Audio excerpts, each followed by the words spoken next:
Jensen and Nicholson Paints. Whenever you see color, think of us. Sun Pictures Kalanithi Maran பெருமையுடன் வழங்கும் தனுஷ் நடித்து இயக்கும் ராயன் ஜூலை 26 முதல் உலகமெங்கும். வேலை வாய்ப்புடன் ஆசிரியர்களின் நேரடி கவனத்தில் ஃபேஷன் டிசைனிங் படிக்க ஆண்ட்வே ஸ்கூல் ஆஃப் டிசைன். பைடன் அவர் திரும்ப வித்ரா பண்ணிட்டாரு. இந்த சைடு ட்ரம்ப் வந்து ரொம்ப ஒரு ஸ்ட்ராங்கா நிக்கிறாரு. அவர் மேல நடந்த அந்த கொலை முயற்சி தாக்குதலும் அவருக்கு ஒரு அனுதாபத்தை கொடுத்திருக்கு அப்படின்னு நம்ம சொல்லலாம். இந்த சைடு இப்ப கமலா ஹாரிஸ் அப்படின்றது கிட்டத்தட்ட கன்ஃபார்ம் ஆயிருக்கு. இந்த ட்ரம்ப் 100% ஜெயிச்சிருவாரு அப்படின்ற அந்த இதுல இருந்து கொஞ்சம் இப்போ ஒரு போட்டி இருக்கிறத நம்ம தெளிவா பார்க்க முடியும். ஏற்கனவே 2016 ட்ரம்ப் ஒரு பெண்ணை தானே தோற்கடிச்சு வந்து உட்கார்றாரு. ஹிலாரி கிளின்டனை தோற்கடிச்சு தானே அவங்க. இப்ப இந்த முறையும் போட்டிக்கு இன்னொரு பெண்ணை தான் இருக்கிறாங்க. இப்போ கமலா ஹாரிஸ் அவர்கள் இருந்தாலும் அந்த பாயிண்ட ரொம்ப ஸ்ட்ரெச் பண்ண மாட்டாங்க. ஏன்னா ஸ்ட்ரெச் பண்ணாங்கன்னா மேல் ஓட்டர்ஸ் கவுண்டர் போடுறது.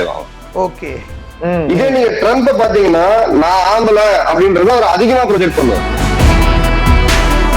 இந்த எலெக்ஷன்ல மிகப்பெரிய ஒரு பாயிண்ட் என்னவா இருக்கும் அப்படின்னா யாரு சீனாவை ரொம்ப அதிகமா எதிர்க்கிறாங்க அப்படின்றது ஒரு பெரிய ஒரு பாயிண்டா இருக்கும். இப்படி ஒரு பாயிண்ட்னா அதுல ட்ரம்ப் தான் முன்னாடி நிற்பார்.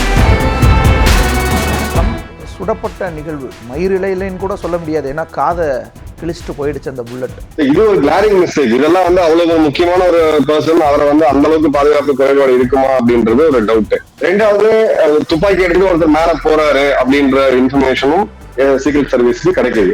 அப்ப ஏன் ஆக்ஷன் எடுக்கல அப்படின்ற கொஸ்டின் வந்து வருது. அந்த பையன் மேத்யூ க்ரூக் அப்படின்ற அந்த தாமஸ் மேத்யூ க்ரூக் அவனோட பேக்ரவுண்ட்ல பெரிய லெவல் எதுவுமே கிடையாது.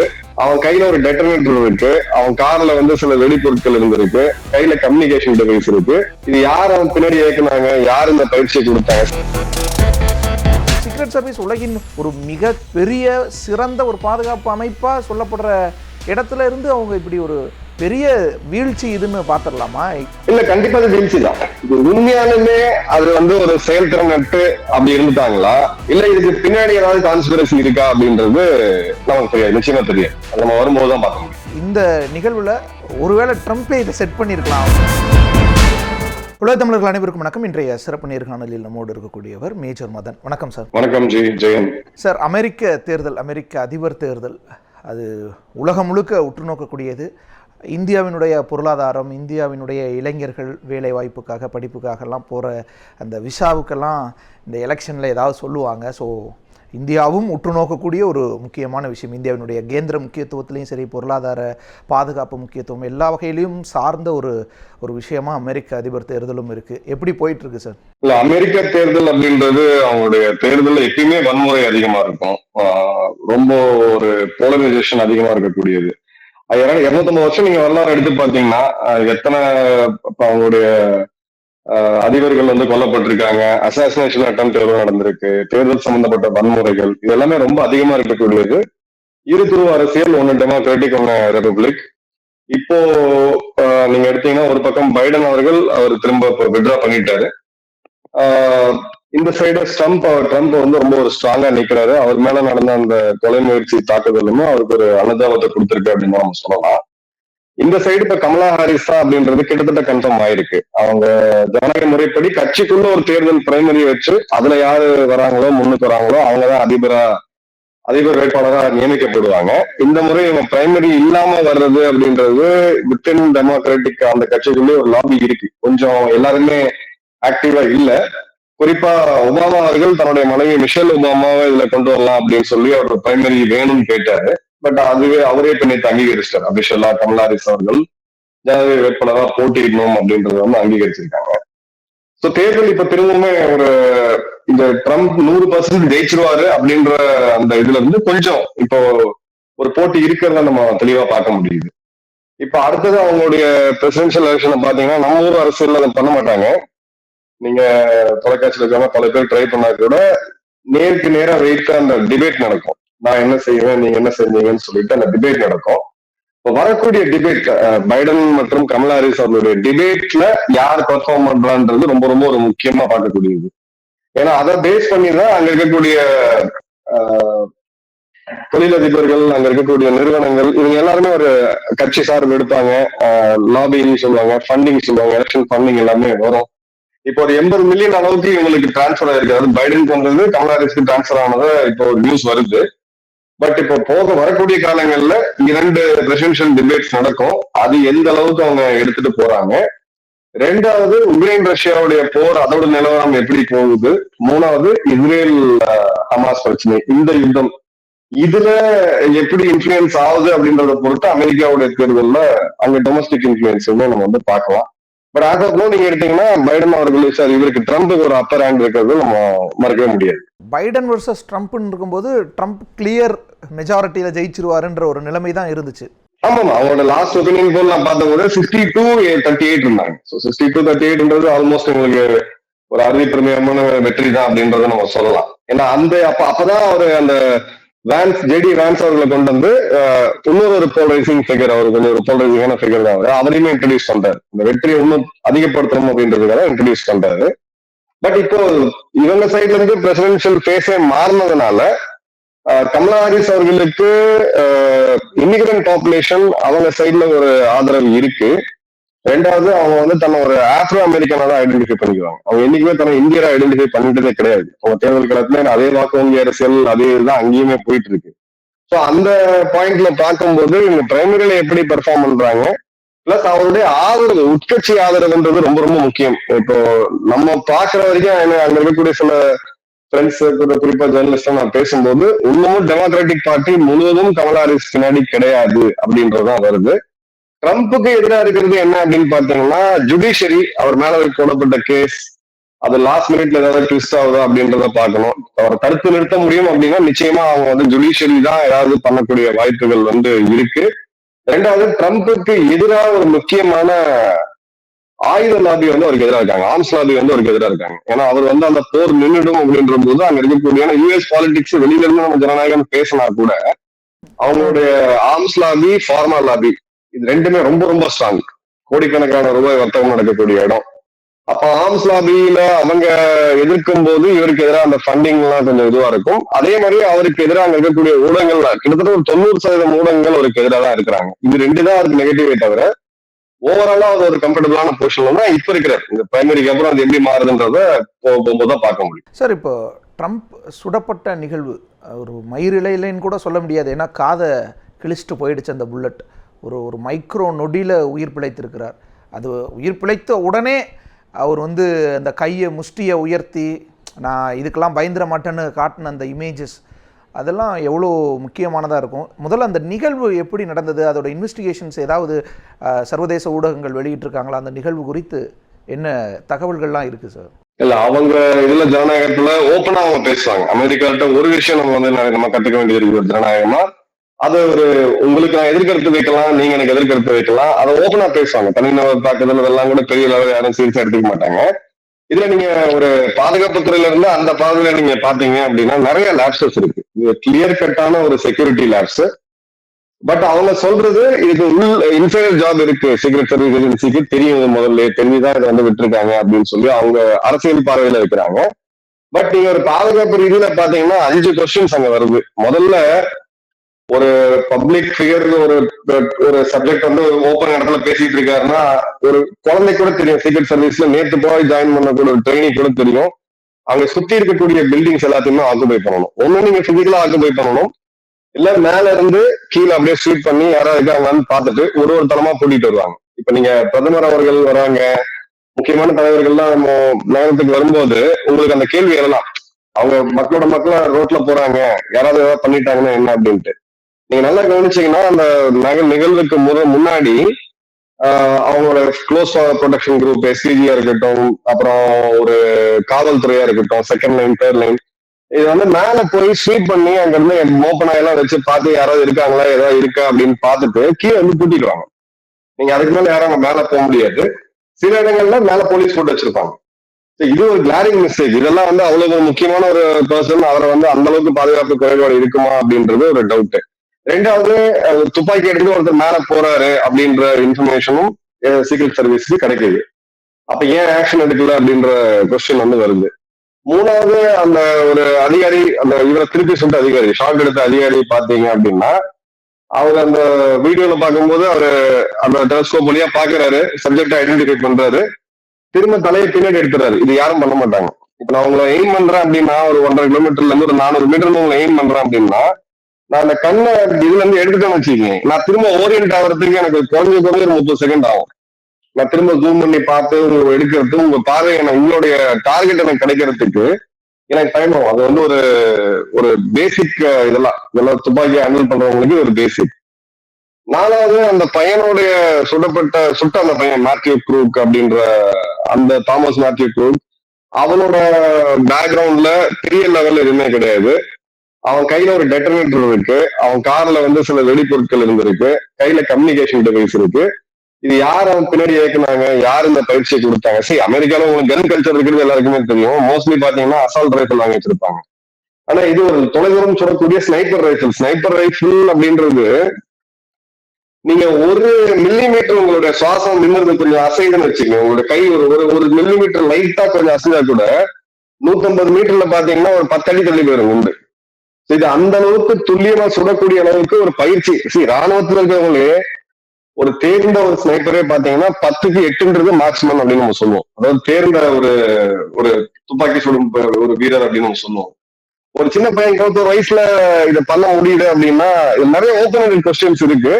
பட் நிச்சயமா அவங்களுடைய இந்த உண்மையான காரணம் என்ன, நடுவில் வந்து அவங்க ஈரான் தான் ஒரு முயற்சி பண்ணுச்சு அப்படின்லாம் சொன்னாங்க. அதெல்லாம் வந்து நம்பக்கூடியதா இல்லை. ஏன்னா ஈரானுடைய நெட்வொர்க் அப்ப அமெரிக்கால அந்த அளவுக்கு வலிமையா இருக்கா அப்படின்ற கொஸ்டினும் ஏற்படுது. சோ இதோட உண்மை அப்படின்றது சத்தியமா இப்போதைக்கு யாருக்குமே தெரியாது. 30-40 வருடங்கள் கழித்து சிஏவுடைய டீகிளாசிபிகேட் ரிப்போர்ட் என்னைக்கா வரும், அன்னைக்குதான் நமக்கு தெரியும் ஆக்சுவலா உண்மை என்ன நடந்துச்சுன்னு சொல்லிட்டு. அது வரைக்கும் இது வந்து திரைப்படங்கள் வர ஆரம்பிக்கும். அடுத்தது இப்போ இதை பத்தி திரைப்படங்கள் வர ஆரம்பிக்கும். பட் உண்மை அங்கிருந்து வராது, உண்மை வராது. விக்கிலீக்ஸ் மாதிரி ஏதாவது வந்துச்சுன்னா ஒரு வேலை தெரியல. ஆமா, டீகிளாசிஃபை பண்ணி ஒரு 30 வருடம் நல்லா கவனிங்க. இப்ப இரட்டை கோபுர தாக்குதலுடைய இன்னொரு வீடியோ முந்தானத்து ரிலீஸ் பண்றாங்க. ஆமா ஆமா சார், சரிங்களா? அப்ப இதனால அந்த வீடியோ அவங்க கிட்ட இல்லையா, கஸ்டடியில் இல்லையா? சிஏ மீறி ஒரு உலகம் இருக்க உலகத்துல. சோ இது ஒரு மாதிரியான ஒரு ஜனநாயகத்துக்கு பின்னாடி இருக்கக்கூடிய சக்திகள் அப்படின்னு நம்ம சொல்லலாம். நிச்சயமா இதோட உண்மை, இது யாரு பின்னாடி இருந்து இயக்குனாங்க, இதோட அல்டிமேட் பெனிஃபிஷரி யாரு அப்படின்றது தெரியாது. பட் நிச்சயமா இது வந்து ஒரு கொலை முயற்சின்றதுல மாற்ற கருத்தை இருக்க முடியும். இந்த பையன் சுடப்பட்ட பையனுடைய பேக்ரவுண்டில் அவன் ஏற்கனவே ஒரு ஆட் ஃபிலிமில் நடிச்சிருக்கான். அந்த ஆட் ஃபிலிம் அந்த எந்த நிறுவனத்துக்காக நடித்தானோ அந்த நிறுவனம் ஒரு டெமோக்ராட்டிக் பார்ட்டி ஆதரவு ஒரு நிறுவனமாக இருக்குது. ஸோ இந்த மாதிரியான லிங்க்ஸ் எல்லாம் எடுக்கிறாங்க. அப்போ ட்ரம்ப்பை எதிர்க்கவே முடியல, ட்ரம்ப்பை தடுக்கவே முடியல அப்படிங்கிற ஒரு சுச்சுவேஷனில் இந்த முயற்சி எடுத்துட்டாங்க அப்படியான விமர்சனம்லாம் வருது. அதெல்லாம் சரியான பார்வையா இருக்குமா? அந்த சந்தேகத்திற்கு பலன் இருக்கா? இல்ல, நீங்க ஒரு பேக்ரவுண்ட் எடுத்தீங்கன்னா இன்னைக்கு நீங்க பாத்தீங்கன்னா, நான் உங்களோட இதை எடுத்தேன், என்னோட இதை எடுத்தீங்க, தனி மனிதர்களே அரசியல் தொடர்புன்றது எல்லாருக்குமே இருக்கு. இன்னைக்கு இல்லாம கிடையாது. எல்லாமே போல்ரைசேஷனா இருக்கும். It's fact. நம்ம வந்து ஒரு சார்பு இல்லாத ஒரு நிலையில இருக்கோமா அப்படின்னு நம்ம வெளில சொன்னா கூட ஏதோ ஒரு இடத்துல நீங்க வந்து எங்கேயோ ஒரு இடத்துல லிங்க் ஆயிருக்கீங்க. அரசியலோட தான் நம்ம எல்லாருமே லிங்க் ஆயிருக்கோம். சோ இந்த பையன் அந்த இருந்தா வந்தா அவன் அங்க ரெக்ரூட் பண்ணாங்களா அப்படின்றது அங்க ஒரு இது இருக்கு. ரெண்டாவது, அமெரிக்காவுடைய சட்டத்துல ஒரு முக்கியமான ஒரு ப்ரொவிஷன் இருக்கு. அது என்னன்னு பாத்தீங்கன்னா, எனக்கு இந்த கேஸ பத்தி இந்த ஒரு குறிப்பிட்ட இதை பத்தி நிகழ்வை பத்தி எனக்கு ஒரு உண்மை தெரியும், நான் வந்து உங்ககிட்ட சொல்றேன், நீங்க கூட போய் சொல்லலாம். FBI நீங்க FBI ஒரு மெயில் அனுப்பலாம். இங்க எனக்கு இந்த சம்பந்தப்பட்ட விஷயத்த பத்தி என்கிட்ட ஒரு தகவல் இருக்கு, நீங்க என்னையும் விசாரிக்கணும் அப்படின்னு சொல்லி போலாம்.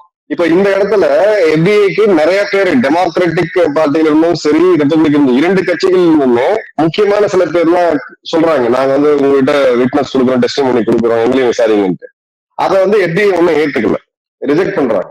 இந்த ப்ரொவிஷன் அவங்க சட்டத்துல இருக்கு. சோ இந்த ஒரு கனெக்ஷனை வச்சு இவங்க டெமோக்ராட்டிக் பார்ட்டி ஆர்கனைஸ் பண்ணாங்களா அப்படின்னு நம்ம சொல்ல முடியாது. பட் அதே சமயம் இவங்க தேர்தல் இருக்கிறது அதிகமா வன்முறையை கொண்ட தேர்தல் நம்ம மறுக்க முடியாது. இது வந்து நீங்க சொல்றது பார்ட் ஆஃப் த பசில் ஒரு பகுதி இருக்கு. இது மாதிரி நிறைய டாட்ஸ் அங்க வந்து கனெக்ட் பண்ண வேண்டியது இருக்கு. முதல்ல அந்த ரைஃபிள் எங்க இருந்து வந்துச்சு? அசால்ட் ரைஃபிளுக்கு லைசன்ஸ் வந்து 21 வயசுல எப்படி கொடுக்குறாங்க? நான் எவ்வளவு சொல்றேன், துப்பாக்கி கலாச்சாரம் அப்படின்றது அமெரிக்கால இருக்கு. நீங்க போய் பேசிக் ட்ரைனிங் எல்லாம் முடிச்சீங்கன்னா துப்பாக்கி கொடுத்துருவாங்க. ஆனா ஒரு ஸ்னைப்பர் ரைஃபிள ஒரு 150 யார்ட்ல இருந்து, அதாவது காது, அதாவது நீங்க சொன்ன மாதிரி ஒரு மைலே கூட கிடையாது, ரொம்ப ஒரு மில்லிமீட்டர் கூட தான் சொல்ல முடியும். நம்ம காதுல வராசிட்டு போயிருக்கு. அந்த அளவுக்கு துல்லியமா ஹெட்ஷாட் எடுக்கணும். ஏன் நெஞ்சில சொல்ல, அதாவது உள்ள சீக்ரெட் சர்வீசஸ்ல பாதுகாப்பு துறையில இருக்கவங்களுக்கு எல்லாருக்குமே தெரியும், எல்லாருமே உள்ள ஒரு புல்லட் ப்ரூஃப் போட்டிருப்பாங்க. அப்ப நெத்தியில தான், தலையில தான் சுடணும். தலையிலையும் பாத்தீங்கன்னா உங்க நெத்தியோடைய அகலம் அப்படின்றது ஒரு 6 இன்ச்சு 5 இன்ச்சு வரும். இதே சைடு எடுத்தீங்கன்னா அது வந்து கிட்டத்தட்ட ஒரு 3/4 அடிக்கு மேல வரும். அப்ப சைட்ல பார்த்து ஆங்கிள் எடுத்து சுடணும். இந்த அளவுக்கு ஒரு மைன்யூட் டீடைல்ஸ் எல்லாம் வந்து ஒரு 21 வயசு பையனுக்கு அப்படின்றது ஒரு மிகப்பெரிய சந்தேகத்தை வந்து எழுப்புது. இதெல்லாம் வந்து நம்புற மாதிரியே கிடையாது. அவன் வந்து போல்ரைஸ் ஆயிட்டான், ஆன்லைன்ல பார்த்து இது ஒரு லோன் உல்ஃப் அட்டாக் அப்படின்லாம் இது பண்றாங்க. பட் இதான் சொன்ன மாதிரி இதோடைய உண்மை அப்படின்றது எத்தனை வருடம் கழித்து ஒரு காலம் வரும், நிச்சயம் வரும், ஒரு 20-30 வருடம் காலம் கழித்து. பட் இதுக்கு பின்னாடி நிச்சயமா நிறைய லாபி இருக்குன்றது மட்டும் நம்ம சொல்லலாம். அமெரிக்காவோட அரசியல் நீங்க கடந்த காலத்துல பாத்தீங்கன்னாலே இருக்கும். ஜான் எஃப் கென்னடில இருந்து பாத்தீங்கன்னா எல்லா இடத்துலயுமே அந்த லாபி இருந்துச்சு. இன்னொன்று, ட்ரம்ப் வேற டீப் ஸ்டேட்டை நான் அம்பலப்படுத்துவேன், அதோடைய அந்த சீக்ரஸிஸை வெளியே கொண்டு வருவன் வேற தொடர்ந்து சொல்லிக்கிட்டே இருக்காரு. இப்போ ஒருவேளை அப்படி ஒரு டீப் ஸ்டேட் இருக்கு அப்படின்னா அது தன்னை பாதுகாத்துக்கிறதுக்கு கூட இப்படி செய்யலாம் அப்படியெல்லாம் ஒரு விமர்சனம் வைக்கிறாங்க. இல்ல நிச்சயமா நீங்க சொல்றாங்க ஆர்ம்ஸ் லாபி அப்படின்றது 4 மிகப்பெரிய நிறுவனங்கள் $1 பில்லியன் வர்த்தகத்தை பண்ணிட்டு இருக்காங்க. ட்ரம்ப் அவருடைய முதல் இதுவே இந்த பொலிட்டிக்கல் பிக்சர் என்னன்னு பாத்தீங்கன்னா, இஸ்ரேல் ஹமாஸ் பிரச்சனையை நிறுத்துகிறேன், அதே மாதிரி உங்களுக்கு உக்ரைன் ரஷ்யா போற நான் வந்து அடுத்த நாள்ல நிறுத்திடுவேன் அப்படின்றாரு. இப்ப அமெரிக்கா ரஷ்யா இது வரைக்கும் ஸ்பெண்ட் பண்ணது, அமெரிக்கா நாட்டோ நாடுகள் ஸ்பெண்ட் பண்ணதுன்னு எடுத்தீங்கன்னா $75 பில்லியன். இது எல்லாமே அரசாங்கம் நேரடியா கொடுக்கறது கிடையாது, ஆயுதங்கள் தான் அதிகமா இதுல வந்து இருக்கு. பிஎம்சின்னு சொல்லுவாங்க, பிரைவேட் மிலிட்டரி கான்ட்ராக்ட் சொல்லுவாங்க. இது ஒரு மிகப்பெரிய சந்தை. ரெண்டாவது எடுத்தீங்க அப்படின்னா அவருடைய ஹார்ட் ஸ்டாண்ட் வந்து பாத்தீங்கன்னா கோவிட் டைம்ல நீங்க பாத்துருக்கலாம், வேக்சினுக்கு எதிராக அவர் பேசிட்டு இருந்தார். ஃபார்மா லாபிக்கும், ஃபார்மா 2வது மிகப்பெரிய இண்டஸ்ட்ரி, ஸோ அதுவுமே பாத்தீங்கன்னா அவர் வந்து கொஞ்சம் டஃபா தான் வந்து இது பண்ணிட்டு இருந்தாரு. அப்போ இதுல பாதிக்கப்படக்கூடியவங்க யாரு அப்படின்றது நம்ம ஆப்வியஸா தெரியும். 3வது அவங்களுடைய வங்கிகளை கண்ட்ரோல் பண்றது யூதர்கள். அமெரிக்காவுடைய பேங்கிங் சிஸ்டம் தான் வேர்ல்டே கண்ட்ரோல் பண்ணிட்டு இருக்கு நம்ம சொன்னாலும், அந்த வங்கிகளை கண்ட்ரோல் பண்ணக்கூடிய மிகப்பெரிய சமூகம் அப்படின்னு பாத்தீங்கன்னா ஜூஸ் தான். ஸோ அவங்க இப்பவும் பாத்தீங்கன்னா நெத்தன்யாஹூ அவர்கள் வராரு, பெஞ்சமின் நெத்தன்யாஹூ அமெரிக்காவுக்கு வராரு, ட்ரம்ப் அவர்களையும் சந்திக்கிறாரு, அவருக்கு ஒரு விழா எடுக்கிறாரு, ஒரு மீட்டிங் பண்றாங்க. அதே மாதிரி அவர் போய் பாத்தீங்கன்னா காங்கிரஸ்லயும் பேசுவாங்க, பார்லமெண்ட்லயும் பேசுறாரு, காங்கிரஸ் மீட்டிங்லயும் பேசுறாரு, அதே சமயம் டெமோக்ராட் பார்ட்டியும் பேசுறாங்க. சோ அவங்களுடைய இன்ஃபுளுன்ஸும் இருக்குது. இப்ப இதுல டீப் ஸ்டேட் நம்ம ஒரு கிளாசிஃபை பண்ணலாம், இதுக்கு பின்னாடி யார் இருக்காங்கன்றது இது பண்ணலாம். தனி மனிதர்கள் இருக்காங்க, ஜார்ஜ் சோரஸ்லாம் ஓப்பனாவே அவருக்கு அகேன்ஸ்டா இருக்காங்க. இன்னொரு சைடு பாத்தீங்கன்னா எக்ஸ் தளத்தோடைய அதிபர் எலான் மஸ்க் அவர் ஓப்பனா சப்போர்ட்டிவா இருக்குது. ஒரு ஹைலி போல்ரைஸ் அரசியல். அவருடைய வருகை அப்படின்றது அமெரிக்காலே நிறைய பேருக்கு வந்து அது ஒரு பிரச்சனையா இருக்கு. குறிப்பா உக்ரைன் போன்ற நாடுகள், தாய்வான் போன்ற நாடுகளுக்கு நிச்சயமா அது ஒரு பெரியதா இருக்கு. தாய்வான் அவர் இப்ப இதுக்கு முன்னாடி பேசும்போது $180 பில்லியன் நாங்க ஒதுக்கி வச்சிருக்கோம் அப்படின்னு சொல்லி பைடன் சொன்னார். தாய்வானுக்கு ஏதாவது ஒரு பிரச்சனைனா நாங்க சும்மா விட்டுற மாட்டோம், ஜனநாயக நாடு நாங்க காப்பாற்றுவோம் அப்படின்னு சொல்லிட்டு. ட்ரம்ப் என்ன சொன்னாரு, நாங்க காப்பாத்துறோம், நீங்க காசு கொடுக்கணும், வேற கொஞ்சம் ஃப்ரீயா செய்யணும் அப்படின்னு சொல்லி அவர் ஒரு ஸ்டாண்ட் எடுக்கிறாரு. அது அவர் சொல்றதெல்லாம் செய்ய மாட்டாரு. இன்னொன்னு பாத்தீங்கன்னா அவர் பேசுறது வந்து ஒரு எப்படி சொல்றது, ஒரு போல்ரைசிங்கான ஒரு தனிப்பட்ட ஒரு நபரா ஒரு முக்கியத்துவம் பெறுவாரே தவிர அவங்க டிசிஷன்ஸ் எல்லாமே பெரிய லெவல்ல மாறாது. ட்ரம்ப் வந்தாலும் சரி, பைடன் வந்தாலும் சரி, இந்தியாவுடைய நல்லது இவர் வந்தா இது நல்லது, இவர் வந்தா நமக்கு சப்போர்ட் பண்ணுவாரு அப்படிலாம் ஒண்ணுமே கிடையாது. ட்ரம்ப் வந்தா இந்தியாவுக்கு ரொம்ப நல்லது, இல்ல டெமோக்ராட்ஸ் வந்தா நமக்கு சப்போர்ட் பண்ண மாட்டாங்க அப்படிலாம் கிடையாது. இந்தியாவை எப்படி ஹேண்டில் பண்ணணும், இந்தியாவுடைய வெளியுறவு கொள்கை என்ன அப்படின்றத அவங்க வச்சிருக்காங்க. அங்க அதிபரே அதுக்குள்ளதான் விளையாட முடியும். அந்த கொள்கையில 5-6 ஆப்ஷன்ஸ் இருக்கும். அந்த 5-6 ஆப்ஷன்ஸ்குள்ளதான் போக முடியுமே தவிர இது தனியா வெளியில வந்து ட்ரம்ப் ஒரு தனி நபர்ன்ற முறையில ஒரு டிசிஷன் எடுக்க முடியும். எஸ், ஆனா அந்த ஆப்ஷன்ஸ் என்னென்னங்கிறத ட்ரம்ப் சொல்லிட்டு போயிடுவாரு, அது தர்ம சங்கடம் ஆயிடும்ல. கடந்த ஒரு 15 வருட காலத்துக்கு முன்னாடி வரைக்கும் பாத்தீங்கன்னா தனி மனிதரா தான் இருந்துச்சு. இலங்கை இந்திரா காந்தி அவர்கள் இருக்கும்போது எப்படி ஹேண்டில் பண்ணிட்டு இருந்தாங்கன்னு பார்த்தோம், ராஜீவ் காந்தி வந்த போது எப்படி ஹேண்டில் பண்ணாங்கன்னு பார்த்தோம், யூகே அரசாங்கம் இருக்கும்போது எப்படி ஹேண்டில் பண்ணாங்கன்னு பார்த்தோம். ஒரு கிளாசிக் எக்ஸாம்பிள், ஒரு நாட்டுடைய வெளியுறவு கொள்கை தன்னுடைய அண்டை நாட்டோட எப்படி இருக்கக்கூடாதுன்றது ஒரு பெஸ்ட் எக்ஸாம்பிள். இன்னைக்கு என்ன மாதிரியான ஒரு கலவரம் வந்து நடந்திருக்கு பாருங்க. இது எல்லாமே இண்டிவிஜுவலா நாங்க திங்க் பண்றோம், நான் இப்படி திங்க் பண்ணேன். வெளியுறவு கொள்கைன்றது ஆட்சிகள் மாறலாம், கட்சிகள் மாறலாம், காட்சிகள் மாறலாம், எல்லாமே போயிட்டு இருக்கோம். ஆனா நம்மளோட ஒரு உறவு அப்படின்றது அது நாட்டை பேஸ் பண்ணி தான் இருக்கணுமே தவிர இருக்காது. அமெரிக்கால இந்த சிஸ்டம் ரொம்ப ஸ்ட்ராங். ட்ரம்ப் அவருடைய இப்போ நீங்க இன்னொரு எக்ஸாம்பிள் அவங்களுக்கு தரேன். அவரு இந்தியா வர்றாரு, பிரதமர் மோடி அவர்களோட ஒரு ஜாயிண்ட் மீட்டிங்ல சிஏ போராட்டத்துல அன்னைக்கு வந்து உச்சகட்ட வன்முறை நடந்துட்டு இருக்கு டெல்லியில. அவர் அதை பத்தி பேசவே கிடையாது, கண்டிக்கவே இல்லை. அவர் வாட்டில் வந்தாரு, விழாலாம் பங்கெடுத்துக்கிட்டாரு, பேசினாரு, கிளம்பி போயிட்டாரு. இப்ப இதே வந்து நீங்க டெமோக்ராட்டா இருந்தாங்கன்னா அவங்க நேரடியா சொல்ல மாட்டாங்க. எங்கேயாவது ஒரு இடத்துல ஒரு ரிப்போர்ட் வரும், நியூயார்க் டைம்ஸ்லயோ இல்ல வேற யாரையோ ஒரு பத்திரிகையில விட்டு, இல்ல பிபிசிலயோ இல்ல ஒரு வாஷிங்டன் போஸ்ட்லயோ இல்ல யாரோ ஒரு அமெரிக்காவுடைய ஒரு செனட்டர் ஒரு எம்பி வந்து பேசுவார், இந்தியால மத நல்லிணக்கம் சரியில்லை, நீங்க எல்லாம் கொஞ்சம் சரி பண்ணணும் அப்படின்னு சொல்லிட்டு. இதுதான் அவங்க அப்ரோச். இந்த 2 அப்ரோச்சுமே அவங்க கிட்ட இருக்கு. அந்த 2 அப்ரோச்ல அவங்க எதை எடுக்கிறாங்க அப்படின்றது நமக்கு வந்து ஒரு ஆப்ஷன் இருக்கு. இது என்ன பண்ணலாம் என்ன பண்ணக்கூடாதுன்றதுல அவங்ககிட்ட ஒரு 5-6 ஆப்ஷன்ஸ் இருக்கும். அது வந்து ஒரு பாலிசியா அவங்க ஃப்ரேம் பண்றாங்க. அதுல அவங்களுடைய டிபார்ட்மெண்ட் ஆஃப் டிஃபென்ஸ் இருக்குது, அவங்களுடைய சிஏஏ இருக்குது, அவங்களுடைய ரிப்பப்ளிகன்ஸ் இருக்கிறாங்க, டெமோக்ராட்ஸ் இருக்கிறாங்க, எல்லாமே இருக்கிறாங்க. சோ அந்த நாட்டுக்கு என்ன அப்படின்றத அவங்க பார்ப்பாங்க. 2வது, அமெரிக்காவுடைய வெளியுறவு கொள்கையில நிரந்தர உறவு, நிரந்தர பகை, எமோஷன்ஸ், நண்பன், எதிரி அதெல்லாம் எதுவுமே கிடையாது. அவங்களுக்கு என்ன பெஸ்டோ அதான் அவங்க பண்ணுவாங்களே தவிர இன்னொரு நாட்டுக்காக செய்யறோம் அப்படின்றதெல்லாம் எதுவுமே கிடையாது. அமெரிக்க நலன் தான் முக்கியம் அவங்களுக்கு. ஆமா, அவங்க கிட்ட நீங்க சாதாரணமா டீல் பண்ணி பாருங்க. அவங்க வந்து ரொம்ப ஒரு பிசினஸ் பீப்புள். அவங்க ஒரு வியாபாரிகள். ஒரு வியாபாரி எப்படி போய் நீங்க டீல் பண்றீங்களோ அப்படிதான் அவங்க வியாபாரத்தை டீல் பண்றாங்க. அப்படிதான் மிச்ச நாடுகளை வந்து அவங்க டீல் பண்ணுவாங்க. இதே அமெரிக்கா பாகிஸ்தானை எந்த அளவுக்கு தூக்கி பிடிச்சதுன்னு தெரியும். என்னைக்கு தாலிபான்களோட அவங்க பிரச்சனை முடிஞ்சதோ பாகிஸ்தானே அவங்க எப்படி நடத்துறாங்க எங்கேயுமே கிடையாது. அவங்க ஃபாரின் பாலிசியில கடைசி லைன்ல கூட பாகிஸ்தான் பேரே கிடையாது. இதே நீங்க ஒரு 15 வருட காலம் முன்னாடி பாத்துருந்தீங்கன்னா பாகிஸ்தானுக்கு வந்துட்டு அதுக்கப்புறம் இந்தியா வருவாங்க. பாகிஸ்தானுக்கு வந்துட்டு அங்க வந்து சொல்லிட்டு அதுக்கப்புறம் இந்தியாவுக்கு வருவாங்க. இந்தியாவும் பாகிஸ்தானும் உட்காந்து பேசிக்கணும், காஷ்மீர் பிரச்சனை தீக்கணும் அப்படின்னுவாங்க. இந்த மாதிரியான வார்த்தைகள்லாம் எதுவுமே இல்லை. ஏன்னா அங்க பாகிஸ்தானோட தேவை அவங்களுக்கு கிடையாது. இனி அவங்க சைனா எதிர்த்து போறாங்க. சைனா எதிர்த்து போகும்போது மிகப்பெரிய ஒரு பார்டரை கொண்ட நாடு வந்து சைனாவோட இந்தியா தான். இப்ப இந்தியாவோட தேவைதான் இருக்கு. இது எல்லாமே நீங்க பார்க்கக்கூடிய மூவ் எல்லாமே அமெரிக்கன்ஸ் நம்ம உங்களுக்கு சொன்னோம்னா நீங்க மாடர்ன் வேர்ல்ட்ல ப்ரொஃபஷனல் சொல்லுவோம். அவங்களுக்கு என்ன இதுவோ அதை மட்டும்தான் அவங்க பேசுவாங்க. அவங்களுக்கு ஒரு பல அமைப்புகள் இருக்கு. இப்ப ஏதாவது நாட்டை போய் சீண்டணும் அப்படின்னா ஜனநாயகம் சரியில்லை அப்படின்னா. சரி, பங்களாதேஷ்ல பார்த்தோம். பங்களாதேஷ் தேர்தல் நடக்கிறதுக்கு 2 வாரத்துக்கு முன்னாடி அவங்களுடைய அமெரிக்காவுடைய தூதரக அதிகாரி, தலைமை அதிகாரி, அம்பாசிடர் போய் யாரை பார்க்கறாரு, அங்க இருக்கக்கூடிய ஜமாத் பார்ட்டி போய் பாக்குறாரு. ஒரு ஹார்டு அப்போசிஷன் பார்ட்டி.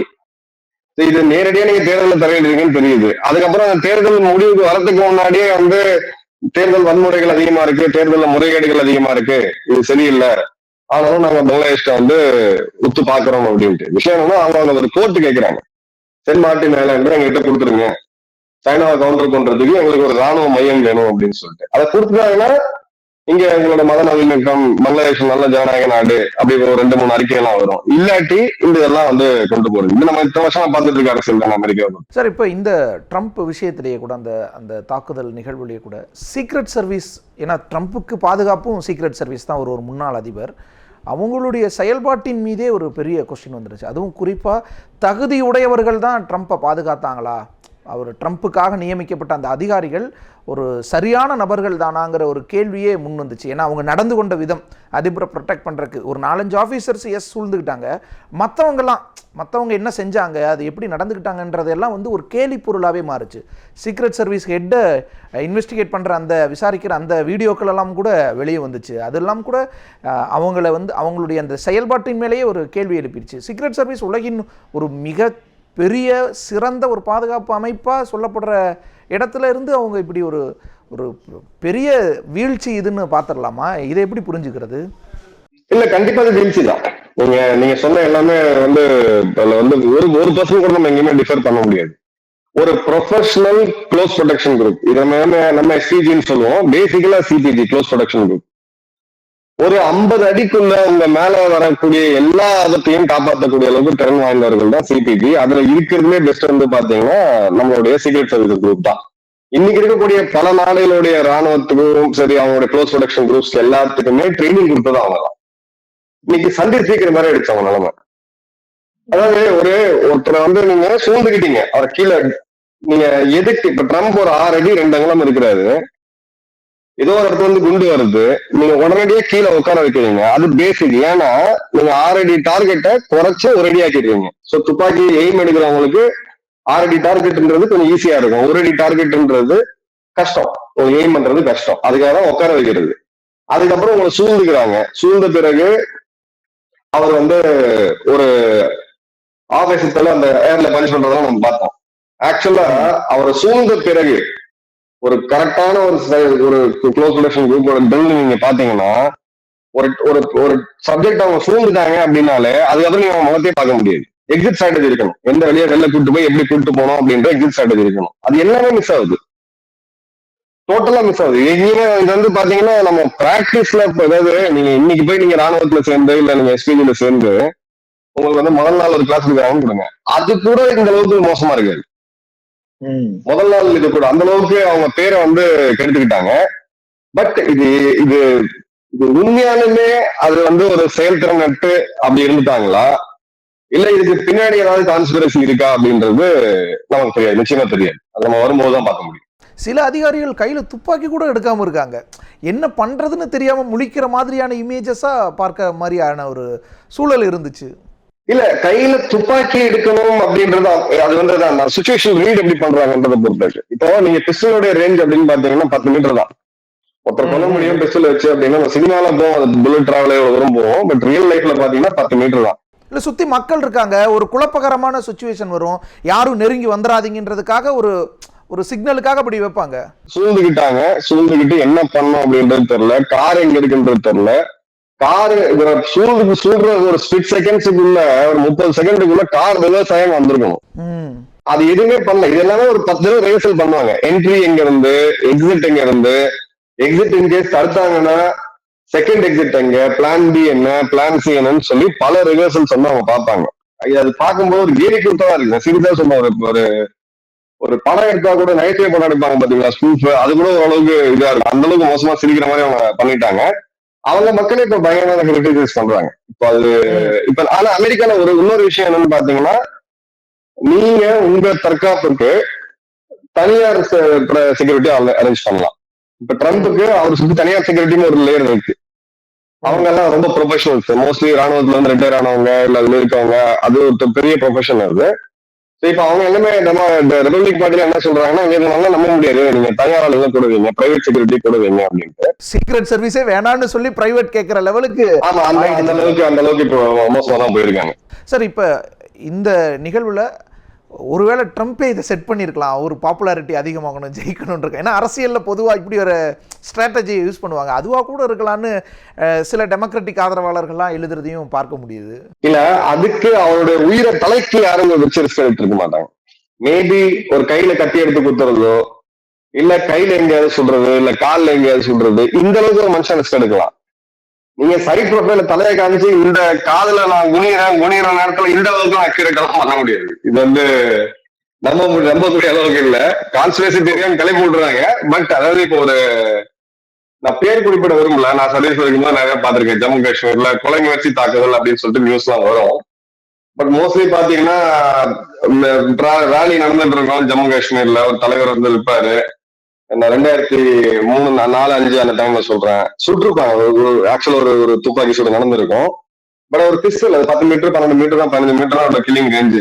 தலைவர் வந்து ஒரு 200-300 மீட்டர் தள்ளி இருப்பாரு. அப்புறம் அந்த மாதிரியான இதெல்லாம் பண்ணுவாங்க. இது வந்து உங்களுக்கு லிட்டரலா ஒரு செகண்ட்ல மிஸ் ஆகி போயிருக்கு. இது வந்து என்னுடைய கருத்துப்படி எடுத்தீங்கன்னா கண்டிப்பா ஸ்டேஜ் எல்லாம் பண்ணலாம் தான் நான் சொல்லுவேன். ஸ்டேஜ்லாம் இல்ல, கண்டிப்பா அது ஒரு பெரிய அச்சுறுத்தல் தான். பெரிய ஆமா, ஏன்னா தலைக்கிட்ட நீங்க ரிஸ்க் எடுக்க மாட்டீங்கல்ல. நீங்க ஸ்னைப்பர்கிட்ட வந்து நான் வந்து இந்த செகண்ட் நான் மறைகிறேன், நீங்க காது அந்த அளவுக்கு நீங்க பண்ண முடியாது. ரிஃப்ளெக்ஸ் ஆக்ஷன் ஸ்பிளிட் செகண்ட்ஸ்ல நீங்க போவீங்க. டோட்டா டிராவல் ஆகி போறதுக்கு ஒரு குறிப்பிட்ட மைக்ரோ செகண்ட்ஸ் ஆகும். சோ அதுக்குள்ள அங்க இது வந்து மாறும். அது வந்து அந்த அளவுக்கு எல்லாம், அது ஒரு 21 வயசு பையன்கிட்ட கொடுத்து நீ இதெல்லாம் பண்ணுப்பா அப்படின்னு சொல்றதெல்லாம் வந்து ரியலிஸ்டிக்கா இல்லை, அதான் சொல்லுவாங்க. சார், ஹெலிகாப்டர், ஒரு ட்ரோன், இதுல எல்லாம் வாட்ச் பண்ணுவாங்க. ஒரு அதிபர், முன்னாள் அதிபர் வந்து பிரச்சாரம் பண்றாரு, ரூஃப் டாப்ல யார் இருக்காங்கன்னு கூட பார்க்கலைன்னா அது எப்படின்னு ஒரு கேள்வி எழுப்புறாங்கல்ல. இல்ல அதுதான் சொல்றேன், நீங்க மொட்டை மாடி காலியை விட முடியாது, ப்ரொடெக்ஷனே கிடையாதுங்க. ஃபர்ஸ்ட் நீங்க ஹைட்ஸ் தான் பிடிக்கணும். நீங்க ஃபர்ஸ்ட் போய் உங்களை ஈஸியா தாக்கக்கூடிய இடம் என்ன, தோட்டத்துல இருந்து நான் தாக்குறதுக்கான இது ஸ்னைப்பர் ரைஃபிள் எல்லாமே இருக்குன்றது தெரியும். ட்ரோன் வச்சு தாக்கலாம். இன்னைக்கு ட்ரோன் எந்த அளவுக்கு ஈஸியா யூஸ் பண்ண முடியும் நமக்கு தெரியும். அப்ப நீங்க மாடியெல்லாம் விட்டுட்டு நான் வந்து இங்க இது பண்றேன் அப்படின்றது தான். இது வந்து எள்ளி நகையாடக்கூடிய அளவுக்கு தான் அவங்க பண்ணிக்கிறாங்க. இது வந்து செக்யூரிட்டி லேப்ஸ் கூட சொல்ல முடியாது. நம்ம நாடா இருந்தாங்கன்னா என்னால ஒரு 10 பேருக்கு வேலை போயிருக்கும். இது அவ்வளவு ஒரு மோசமான ஒரு இது எக்ஸாம்பிள் இது. பட் இதே சொல்றேன், நம்புற மாதிரி இல்லைன்னு நான் சொல்றேன். இந்த அளவுக்கு அவங்க இன்னிகேஷன்டா இருந்திருக்க மாட்டாங்க. அவங்க special services group, secret service group, அந்த அளவுக்கு அவங்க வந்து அவ்வளவு இதுவா இருந்திருக்க மாட்டாங்க. இன்ஃபேக்ட் இப்ப அதுலயே பாத்தீங்கன்னா அவரு முதல்ல பார்த்தாரு, அவர் அப்பயே சுட்டுருக்கலாம், சுடுற வரைக்கும் வெயிட் பண்ணாரு, ஆர்டர் கேட்டாருந்தாங்க. நீங்க ஆர்டர் எல்லாம் கேட்கணும்னு அவசியமே கிடையாது. நான் எனக்கு கொடுத்த ஃபீல்டுல எனக்கு கன்னோட ஒருத்தன் தெரிஞ்சாலும் நான் சுட்டுருவேன். நான் உங்கள்கிட்ட மேலதிகாரிட்ட ஆர்டர் கேட்கறதுலாம் அவசியமே கிடையாது. நான் சுட்ட பிறகு அவன் இன்னசென்டாவே இருந்தா கூட சட்டம் என்ன ப்ரொடெக்ட் பண்ணும். நான் வெயிட் பண்ண முடியாது. நீங்க சுட்ட பிறகுதான் நான் சுட முடியும்னு வெயிட் பண்ண முடியல. துப்பாக்கியோட நீங்க மாநில உட்காந்துட்டு இருக்கீங்க, ஜனாதிபதி வேட்பாளர் இருக்காரு, நான் உங்கள்ட்ட உட்காந்து பர்மிஷன் கேட்டுட்டு இருப்பேன். அவசியமே கிடையாது, சட்டப்படி நம்ம சட்டப்படியே கிடையாது. சார் எதுவுமே மேட்ச் ஆகல. இதுதான் சொல்றேன் உங்களுக்கு. இது எல்லாமே இவங்க காமிச்ச காட்சிகள் வந்து ஜோக்கா போயிடுச்சு. அமெரிக்கா ஒரு அவ்வளவு பெரிய நாடு இன்னைக்கு வந்து ஒரு மீன் மெட்டீரியலா மாறிட்டாங்க. சார் இந்த பின்னணியில தான் கமலா ஹாரிஸ் நீங்கள் சொன்ன மாதிரி அவங்க தன்னை ஆப்ரோ அமெரிக்கனாக தான், ஒரு கருப்பினத்தின் பிரதிநிதியாக தான் அவங்க முன் வச்சுக்கிட்டாலும் இந்தியர்கள் அவங்கள ஒரு இந்திய மகளாக தான் பார்க்குறாங்க. ஸோ இப்போ இந்தியர்களின் வாக்கு ரொம்ப முக்கியமானது. ஏன் ட்ரம்ப்பினுடைய துணை ஜனாதிபதி வேட்பாளரே கூட அவருடைய மனைவி ஒரு இந்தியர் தான். ஸோ இந்தியர் வாக்குக்காக அதை அப்படி பண்ணுறாரு. விவேக் ராமசாமி இல்லைன்னா கூட இவங்களை வச்சுக்கிறது, அவங்க ஒய்ஃப் வந்து ஒரு உஷா வந்து ஒரு இந்தியன் தானே, ஸோ அதை வச்சு அதை இது பண்ணலாம் அப்படின்ற மாதிரியான விஷயங்கள்லாம் சொன்னாங்க. இந்த பக்கம் நேரடியாக கமலா ஹாரிஸே ஒரு அதிபர், இந்தியாவின் ஒரு மகள் அமெரிக்க அதிபர் சிம்மாசனத்தில் அப்படிங்கிறதெல்லாம், அப்போ அது இந்திய வாக்குகளுக்கு அது பயனுள்ளதாக இருக்காதா? நீங்கள் சொல்கிற மாதிரி கருப்பின வாக்கும் வரும், டெமோக்ராட்டிக் வாக்கும் இருக்குது, இந்தியர்கள் வாக்கும் வந்துச்சுன்னா அது அவங்களுக்கு பெரிய பலன் தானே. அப்போ இந்த விஷயங்களெல்லாம் ஒரு மேலே மூடி மறைச்சிட்டு ஒரு ஒரு ஒரு சொஃபஸ்டிகேட்டடான ஒரு வேட்பாளராக டெமோக்ராட்டிக் அவங்க இருப்பாங்களா? இல்ல, நீங்க இந்தியர்களோட வாக்கு வங்கி அப்படின்றது 1.2% தான். அதுல ரொம்ப ஒரு பெரிய ஒரு ஓட் பெர்சன்டேஜ் கிடையாது. அதே நீங்க ஆப்ரோ அமெரிக்கன்ஸ் எடுத்தீங்க அப்படின்னா, நீங்க ஆப்பிரிக்காவோட பூர்வமா கொண்டு இப்ப அமெரிக்க குடியுரிமை பெற்றவங்க எல்லாம் எடுத்தீங்கன்னா கணிசமான அளவு இருக்கு, ஒரு 15% கிட்ட இருக்கு. சோ அவங்க அதெல்லாம் இது வந்து ஒரு போனஸ்னு வச்சுக்கோங்க. அது வந்து அவங்களுக்கு ஒரு கணிசமான அளவு போறதுக்கான சில வாய்ப்புகள் வந்து அவங்களுக்கு இருக்கு. ரெண்டாவது, உலகத்தோட மிக பழமையான ஜனநாயக நாடுன்னு தன்னை சொல்லிக்கிட்டாலும் இது வரைக்கும் ஒரு பெண் அதிபர் இல்லை. நாமெல்லாம் அதை என்னைக்கோ தாண்டி வந்துட்டோம். பெண்ணியம் பேசக்கூடியவங்க எல்லாம் கூட அதெல்லாம் நம்ம தாண்டி இன்னைக்கு வந்து பிரதமர்கள் இருந்திருக்காங்க. நம்ம இதுல 2 ஜனாதிபதிகள் இருந்தாங்க, இப்பவும் இருக்கிறாங்க. சோ இது வந்து அவங்களுக்கு ஒரு இதையும் கொடுக்குது. அவங்க தன்னை ஒரு பெண்ணா ஐடென்டிஃபை பண்ணிக்கிறாங்க, அந்த ஐடென்டிட்டில போறாங்க. அந்த சர்க்கிள்ல அவங்களுக்கு ஒரு ஆதரவு இருக்கு, ஒரு பெண் நாட்டை ஆளணும் அமெரிக்காவை அப்படின்ற இதுவுமே இருக்கு. அதுல அவங்க ரொம்ப ட்ரிக்கியா பிளே பண்றாங்க. ஏன்னா அந்த அளவுக்கு ஆணாதிக்கமும் அங்க அதிகம். இதை ரொம்ப பிளே பண்றாங்கன்னா இங்க ஓட்டு ஸ்விங் ஆகிறதுக்கான வாய்ப்பு வந்து இருக்கு. சோ அதனால அதை ரொம்ப பிளே பண்ணாம இருக்கு.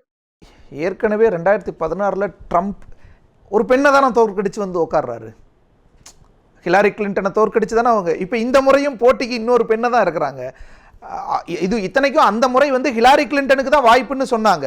இப்ப நம்ம நாட்டுல எடுத்தீங்கன்னா இந்த பாலிடிக்ஸ் இருந்ததுன்னா ஓப்பனா பேசிருப்பாங்க. நான் ஒரு பெண் அப்படின்றத ஒரு பெண் தலைவர்கள் நம்ம பாருங்க, மேடம் ஜெயலலிதா அவர்களை பாருங்க, மம்தா பானர்ஜி அவர்களை பாருங்க, அந்த ஃபைட்டை காமிப்பாங்க. நான் தான் அப்படின்ற அந்த ஐடென்டிட்டியோட முன்னாடி வந்து நிற்பாங்க. மாயாவதி அவர்களா இருக்கட்டும், அதை வந்து முன்னுக்கு வருவாங்க. அதை ஆனா அமெரிக்கால இந்த பாலிடிக்ஸ் நீங்க பண்ண முடியாது. நீங்க நல்லா உத்து கவனிச்சு பாருங்க. ஹிலாரி கிளின்டன் அவர்களா இருந்தாலும் சரி, இப்போ கமலா ஹாரிஸ் அவர்களா இருந்தாலும் அந்த பாயிண்ட ரொம்ப ஸ்ட்ரெச் பண்ண மாட்டாங்க. ஏன்னா ஸ்ட்ரெச் பண்ணாங்கன்னா மேல் ஓட்டர்ஸ் கவுண்டர் போடுறது. ஓகே, அங்க அந்த ப்ராப்ளம் இருக்கு. நீங்க அதை ரொம்ப உத்து பார்த்தா டீப்பா பாத்தீங்கன்னா அந்த பாலிடிக்ஸ் புரியும் உங்களுக்கு. நீங்க நல்லா அவங்களோட ஸ்பீச்சஸ் எல்லாம் பாருங்க. ஹிலாரி அவர்களே வந்து அவன் தன்னை ஒரு டெமோக்ராட்டா தான் ஐடென்டிஃபை பண்ணுவாங்க. நான் பில் கிளின்டனோட பெட்டரா பண்ணுவேன் அப்படின்னு ஐடென்டிஃபை பண்ணுவாங்க. அவங்களோட தலைவர்கள் பாத்தீங்கன்னா ஃபிட்னஸ்ல பண்ணுவாங்க. நான் ஃபிட்டா இருக்கேன். லாஸ்ட் மினிட்ல எல்லாம் பாத்தீங்கன்னா ஓட்டப்பந்தயம் ஓடுறது, கோல்ஃப் விளையாடுறது, இந்த மாதிரியான நிறைய நீங்க வீடியோஸ் எல்லாம் பார்க்கலாம். ஃபிட்னஸ் ப்ரொஜெக்ட் பண்ணுவாங்க, அந்த ஸ்டைல ப்ரொஜெக்ட் பண்ணுவாங்க, தனக்கு நாலேஜ் அதிகமா இருக்கு அப்படின்றத ப்ரொஜெக்ட் பண்ணுவாங்க, ஃபேமிலியை ப்ரொஜெக்ட் பண்ணுவாங்க. ஆமா, அந்த மிடில் கிளாஸ், அமெரிக்காவோட மிடில் கிளாஸ் பாப்புலேஷன் சைஸபிளா இருக்கு. அதை பத்தி பேசுவாங்களே தவிர தான் பெண்ன்றதை அவங்க என்னைக்குமே வந்து ஐடென்டிஃபை பண்ண மாட்டாங்க. அதிகமா பண்ணாங்கன்னா டேஞ்சர். இதே நீங்க ட்ரம்ப் பாத்தீங்கன்னா நான் ஆம்பளை அப்படின்றத அவர் அதிகமா ப்ரொஜெக்ட் பண்ணுவார். அது நெகட்டிவா போவாது. அது ஒரு வித்தியாசமான ஒரு பாலிடிக்ஸ். அது என்னதான் நம்ம வந்து சொன்னா கூட அந்த ஆதிக்கம் இருக்குன்றத நம்ம பார்க்க முடியுது. சோ இவங்களோட ஐடென்டிட்டி ஆப்பிரிக்கா அமெரிக்கனா இருக்கும்போது அது ஒரு லார்ஜர் ஓட் பேங்க்கு வந்து அது வருது. அது தவிர மைக்ரண்ட் ஓட் பேங்க்குமே அதுல வருது. அவங்க எல்லாருமே ட்ரம்ப் நேரடியா சொல்றாரு, எல்லாத்துக்கு வெளில போடுவேன், செவுரு கட்டுவேன், நான் வந்து இந்த இல்லீகல் இமிகிரேஷன் நான் உள்ள விட மாட்டேன் அப்படின்றது அவரோட ஓக்கல இருக்கு. ஸோ அது கவுண்டர் போலரைசேஷனுக்கு இவங்க அந்த இது பண்ணும்போது வருது. இந்தியர்களை பொறுத்த வரைக்கும் ஒரு அவங்களுக்கு வந்து ஒரு ஜஸ்ட் ஒரு ஆடட் அட்வான்டேஜ் தானே தவிர அவங்கள பொறுத்த வரைக்கும். பட் அவங்க நாளைக்கு ஆனா இந்திய ஓட்டு ஒரு ஸ்விங் ஓட்டு இல்ல. அவங்க எந்த பக்கம் போறாங்களோ அது ஒரு வெற்றிக்கான சரிசமமா இருக்கிற நேரத்துல அது வெற்றியை தீர்மானிச்சிரும்ல. ஆமா, ஏன்னா போன எலெக்ஷன்ல பாத்தீங்கன்னா ஒரு கணிசமான அளவுக்கு இந்தியர்கள் பார்த்தவங்க ட்ரம்ப்புக்கு ஓட்டு போட்டாங்க. ஏன்னா ட்ரம்ப்புக்கு பிரதமர் மோடி அவர்கள் போய் சொல்லியிருந்தார். அந்த எலெக்ஷனுக்கு முன்னாடி நடந்த இதை நீங்க பாத்துருக்கீங்கன்னு நினைக்கிறேன். சோ இப்பயும் அது நடக்கும். ஆமா, மஹவுடி மோடியில அவர் அந்த போலரைசேஷன் வந்து கொண்டு வருவாங்க. நெத்தன்யாஹூ வந்துட்டு போயிருக்காரு. நெத்தன்யாஹூ வந்துட்டு போகும்போது ரெண்டு சைடுமே போட்டி போட்டு அவரை வந்து வரவேற்கிறாங்க. நாளைக்கு யார் சீனாவை அதிகமா எதிர்க்கிறாங்க இந்த எலெக்ஷன்ல மிகப்பெரிய ஒரு ஒரு பாயிண்ட் என்னவா இருக்கும் அப்படின்னா, யாரு சீனாவை ரொம்ப அதிகமா எதிர்க்கிறாங்க அப்படின்றது ஒரு பெரிய ஒரு பாயிண்டா இருக்கும். அப்படி ஒரு பாயிண்ட்னா அதுல ட்ரம்ப் தான் முன்னாடி நிப்பார். ஏன்னா அந்த இடத்துல அமெரிக்கா இப்ப அவர் வந்து இவங்க வந்து டெமோக்ராட்ஸ் ரஷ்யா தான் நம்மளுடைய எதிரி புத்துந்தா அப்படின்றது வந்து இவங்க கொண்டு போயிட்டு இருக்காங்க. ஆனா அந்த பாலிடிக்ஸ் அப்படியே ஃபெட்டிக் ஆயிடுச்சு. 2 வருஷம் 3 வருஷம் நீங்க வந்து தொடர்ந்து அந்த சண்டையில இருக்கும் பொழுது அந்த முதல்ல இருந்த ஆதரவு வந்து இன்னைக்கு கிடையாது. அவர் வந்து இன்னும் ரொம்ப ஈஸியா ஒரு பேட்டியில கூட அவர் சொல்லியிருந்தாரு, ஜெலன்ஸ்கி 56 பில்லியன் டாலர் இந்த வருஷத்துல இவர் கொடுத்தாரு பைடன் வந்து. ஜெலன்ஸ்கி ஒவ்வொரு டைமும் வராரு, பேசுறாரு, ஒரு 10 பில்லியன் டாலர் வாங்கிட்டு போயிடுறாரு. அவரை மாதிரி ஒரு நல்ல சேல்ஸ் நான் பார்த்ததே கிடையாது. நம்ம முட்டாளா இருக்கிறோம். இது ட்ரம்போடைய அந்த வே ஆஃப் ஸ்பீக்கிங். சோ அவங்க இந்த ஐடென்டிட்டி அப்படின்றது ஆப்பிரிக்கா அமெரிக்கன் தான். இன்னொரு விஷயம் என்னன்னா, நம்மளால பயங்கர சந்தோஷமா பட்டு வெடி வெடிச்சு கொண்டாடுறா அவங்க கமலா ஹாரிஸ் வந்தா இந்தியன் நாங்க வந்துட்டாங்க. இந்தியா கிடையாதுங்க, அவங்க இந்தியன் கிடையாது. அவங்க இங்க பூர்வீகமா இருந்தாங்க. அவங்க அமெரிக்கன். அவங்களோட உணவு பழக்க வழக்கத்துல இருந்து எல்லாமே வேற. அவங்க ஒரு அமெரிக்கராக தான் யோசிப்பாங்களே ஒழிய இங்க இருந்து பிறந்தாங்க போனதுனால வந்து நாளைக்கு இந்தியா சீட் கொடுத்துருவாங்க, நமக்கு தமிழ்நாட்டுக்கு வந்து ஸ்பெஷலா ஸ்கீம் கொடுத்து அப்பெல்லாம் பண்ண மாட்டாங்க. அது அவங்களோட அரசியலுமே அது கிடையாது. அப்படி பாத்தீங்கன்னா ரிஷி சுனக் வந்த பிறகுதான் நம்மளோட வீசாவே அதிகமா கெடுபடி ஆயிடுச்சாங்க இந்தியர்களுக்கு யூகேல. அவங்களுக்கு நம்மளோட வளர்ச்சி, நமக்கு ஒரு பெரிய சந்தை, அவங்களோட இன்வெஸ்ட்மெண்ட் ஸ்ட்ராட்டஜிக்கா சைனாவை எதிர்க்கிறதுக்கு இந்தியா தேவை. அதுலதான் ஃபாரின் பாலிசி போகுமே தவிர நான் இங்க இருந்து வந்தேன் அங்க இருந்து வந்தேன் அப்படின்னு சொல்லிலாம் வந்து இதுவே பண்ண மாட்டாங்க. ஸோ இப்போ பிரசிடென்சியல் டிபேட் அடுத்தடுத்து நடக்கும் பொழுது இன்னும் இந்த களம் வேறு மாதிரியாகவோ அல்லது இன்னும் சுவாரஸ்யமானதாக கூட மாறலாம். நிச்சயமா. ஏன்னா நம்மளோட அரசியல் அது கிடையாது, நம்மளோட தேர்தல் அரசியல் அது கிடையாது. தலைவர்கள் அது மாதிரி நேரடியா பேசிக்க மாட்டாங்க. எனக்கு தெரிஞ்ச ஜேர்னலிஸ்ட் டெல்லியில 2-3 பேர் எல்லாம் ட்ரை பண்ணாங்க. பட் அந்த கல்ச்சர் நமக்கு வரல. அவங்க நாட்டுல இந்த டிபேட்ன்றது அவங்க நாடுக்கு மொத்த நாடும் விட்டு பாக்குறாங்க. உண்மையாவே நம்ம பாராட்டணும். ஏன்னா நீங்க அறிக்கையா விட்டுட்டு அரசியல் மேடையில பேசுறது வேற, நேருக்கு நேரா நீங்க ஃபேக்டோட பேசும்போதுதான் யாரு என்ன கொள்கை வைக்கிறாங்க, அடுத்த 4 வருஷம் நாடு எப்படி போக போகுது அப்படின்றது தெரியும். அந்த டிபேட்டுக்கு அவங்க எல்லாருமே வெயிட் பண்ணிட்டு இருக்காங்க. அதுல இன்கேஸ் கமலா ஹாரிஸ் ஃபர்ஸ்ட் டிபேட்ல அவுட்ஸ்டாண்டிங்கா பெர்ஃபார்ம் பண்றாங்க அப்படின்ற பட்சத்துல நிச்சயமா இந்த போட்டி வந்து பழையபடி டஃப் ஃபைட் ஆயிடும். இல்ல ட்ரம்ப் பழையபடி அவரை அடிச்சு நோத்துட்டு போறாரு டிபேட்ல அப்படின்னு சொல்லி அவங்க இது பண்ணும்போது அப்ப அங்க கேம் திரும்ப பழையபடி ரிவர்ஸ் ஆகி ட்ரம்ப்புக்கு அதிக சாதகமா வந்துடும். பார்ப்போம் சார், பொறுத்து இருந்து அந்த நிகழ்வுகளை பார்ப்போம். ரொம்ப நன்றி சார், உங்களுடைய நீங்க பகிர்ந்து கருத்துக்கு மிக்க நன்றி. நன்றி சகோதரர் Jayan. Jensen and Nicholson Paints. Whenever you see color, think of us. Sun Pictures Kalanithi Maran பெருமையுடன் வழங்கும் தனுஷ் நடித்து இயக்கும் ராயன் ஜூலை 26 முதல் உலகமெங்கும். வேலை வாய்ப்புடன் ஆசிரியர்களின் நேரடி கவனத்தில் ஃபேஷன் டிசைனிங் படிக்க ஆண்ட்வே ஸ்கூல் ஆஃப் டிசைன்.